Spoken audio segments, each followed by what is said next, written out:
kas CLT-maja vajub vähem kui liimpuit palkmaja või mis peab nende mõlema puhul arvesse võtma, ehk siis selle vajumise seisukoha pealt, et?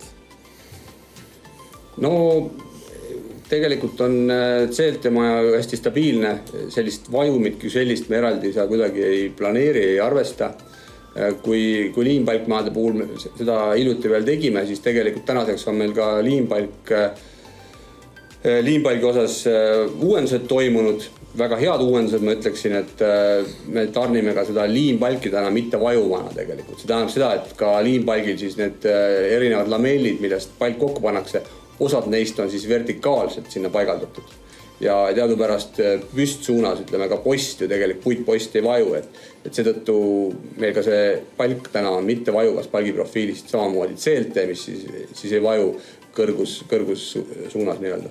Ehk pikisuunalised kihid hoiavad selle vajumise ära. Ja. No jääks me mõned millimeetrid vajuvad ilmselt kõik konstruktsioonid kokkuvõttes, aga me ei pea arvestama selliste sentimeetriste suuruste vajumitega, mis võib olla ka tavapärase palkmaa puhul on üsna tavapärane.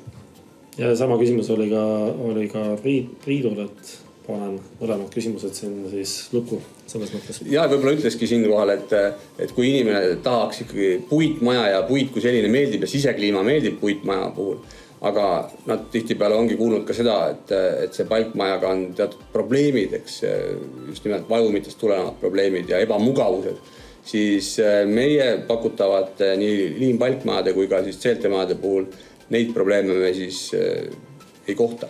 Küsimus mittevajuva palgi kohta, kui vahekihis lamell on püstises asendis ehk siis vertikaalses, siis kas toapoolses lamelli hakkab tekkima pragusid, kuna erisuunaliste puidulamellide kuivamine ja kahanemine toimub ilmselt erinevalt.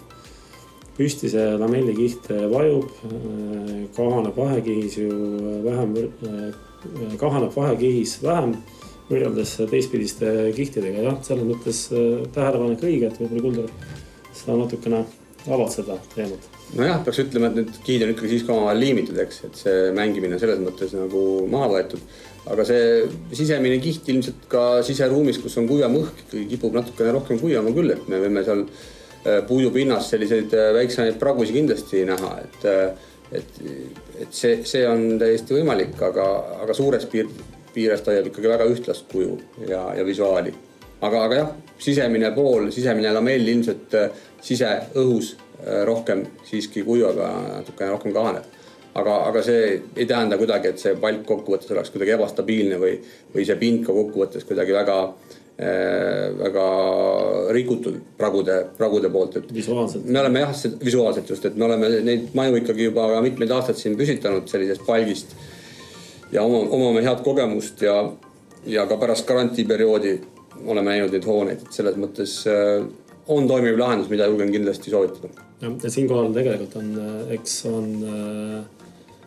kindlasti on olnud kliente, kes võib-olla ei ole endale teinud selgeks, et mis on puidu selline looduslik eripära, ja võib-olla on natukene nina kriimsutanud ühe pisikese praava pärast siin või seal, et puidu omadus on kohati pragunemist näidata ja praguneda mõnest kohast. Aga me räägime siin siiski mikropragudest, et me ei räägi sellist läbivatest pragudest, me ei räägi kuidagi energiakadudest läbi nende pragude või siis soojakaost.